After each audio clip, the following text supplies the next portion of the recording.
In this video, I will teach you how to master Atomic Samurai by showing his tips, techs, weaknesses, and strengths. Let's get into it. First of all, his M1s are slower than those of characters like Saitama, Garou, and Tatsumaki, which is why you should never get into a close M1 exchange with these characters, as your enemy will always hit you first.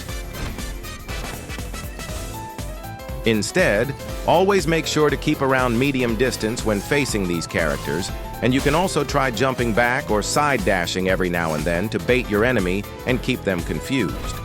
Atomic Samurai's moves also work best on this distance, especially Quick Slice.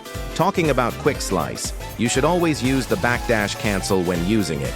The way you perform it is, you use Quick Slice and instantly use your backdash, allowing you to go back way further than usual, which is a great method to catch your enemy off guard. Quick Slice also allows for the easiest combo extend. The best way to do it is turn your back towards your enemy as soon as you use Quick Slice, and you will end up next to them so they won't even have time to counter or evade your combo extend. If you see your enemy dashing and use Quick Slice fast enough, they will still be mid-dash, allowing you to catch them and start a combo, and always make sure to change up the direction of your Quick Slice so they won't be able to block it easily. If you want to play it a bit more risky, you can turn around when using Quick Slice as they're ragdolled. This allows you to counter them, however it's high risk but also even higher reward. Getting into Atmos Cleave. It's amazing as the first move in your combo, especially because it's good at baiting your enemy's evade dash, as I've noticed that almost every player uses theirs when getting caught by it. If you see your enemy walking near you at the ground, you can prepare your down slam in the air and catch them with it once you land. You can also combine Atmos Cleave with Pinpoint Cut's air variant in order to catch your enemy off guard from great distances, starting a combo on them. However, you will need to get used at guessing the distance first. But even if they block, you will get some damage on them.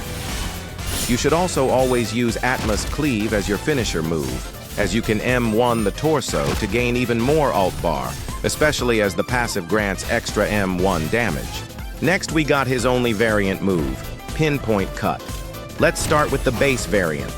First off, never use it. If your enemy has their evade dash, it will grant them a free combo start if they evade dash quick enough. On the other hand, if they don't have their evade, the base variant is great to either instantly extend your combo from your M1s or to win a bit of time for your other cooldowns and then use it in the last second.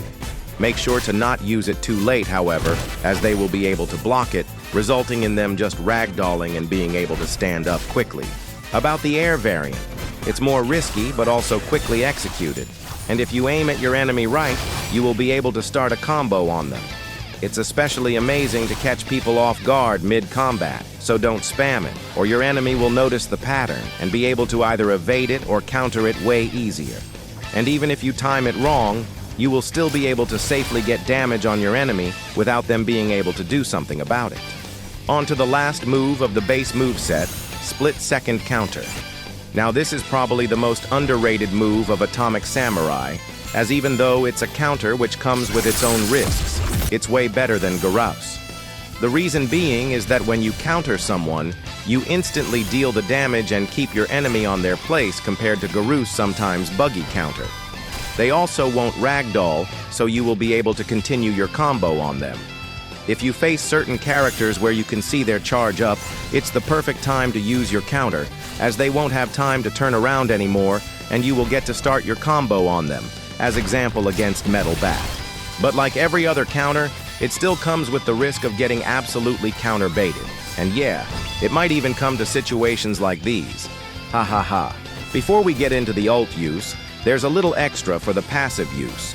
If your enemy used their ragdoll, use 4 normal M1s instead of a down slam or mini uppercut, because the passive does not work on these two moves, so use normal M1s to maximize your damage instead. Onto his ult mode, your best bet is to corner players before activating it if you want to hit them with the awakening, as it deals the most damage out of any awakening. However, if that's not possible, the second ult move is amazing to snipe players out of huge distances safely.